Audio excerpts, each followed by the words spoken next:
In the early 70s, OPEC didn't like what we were doing in Israel. Same old story. And so they cut off our oil supplies.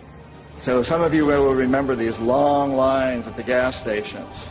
And we feared we were going to have another depression like the 1929 depression. And so the U.S. Treasury Department came to me and other economic hitmen and said, listen, you know, we can't allow OPEC to blackmail us anymore.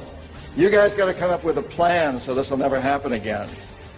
We knew that that plan had to involve Saudi Arabia because it had more oil than anybody else. The deal we finally struck with the House of Saud was a deal whereby they would return almost all the money they made from selling oil to the United States, invested in U.S. government securities. The U.S. Treasury Department would use the interest from those securities, which over the years has amounted to trillions of dollars, to hire U.S.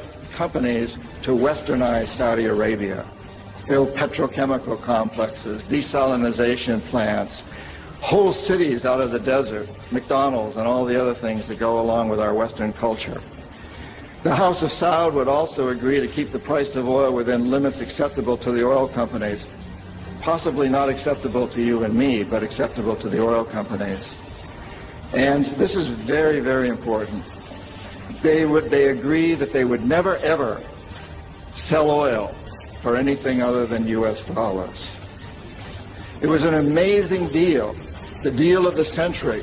It was history-making, incredibly powerful deal that we struck with Saudi Arabia. The corporatocracy looked at this as an incredible success. I had done my job. We economic hitmen did a great job with that one. So we decided that Saddam Hussein ought to accept something very similar.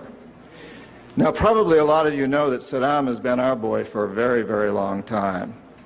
You may remember Abdul Karim Qasim, who was president of Iraq in the early 60s. Qasim came up with a unique concept. He said, Iraqi oil ought to go to benefit the Iraqi people. How novel is that?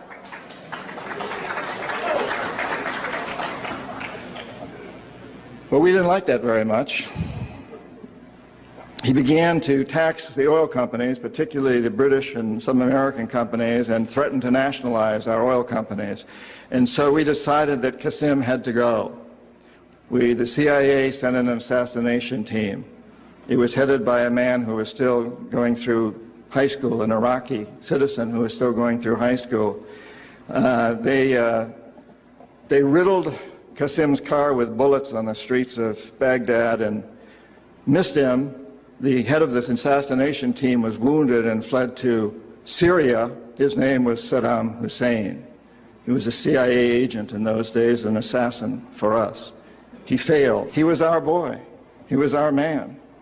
And so, and we sold him a lot of, and gave him a lot of tanks. We built him, Bechtel built him big chemical, I ought to know, my father-in-law was chief architect at Bechtel, built Saddam big chemical plants that were used, and we knew that they were used to make mustard gas and other chemical weapons that were being employed against the Kurds and later the Iranians. We knew this, but we sold him these things. You have to remember that Middle Eastern oil is the oil that's used by a great deal of Europe and China and Japan. If we control Middle Eastern oil, we control our biggest potential competitors, Japan, China, Europe.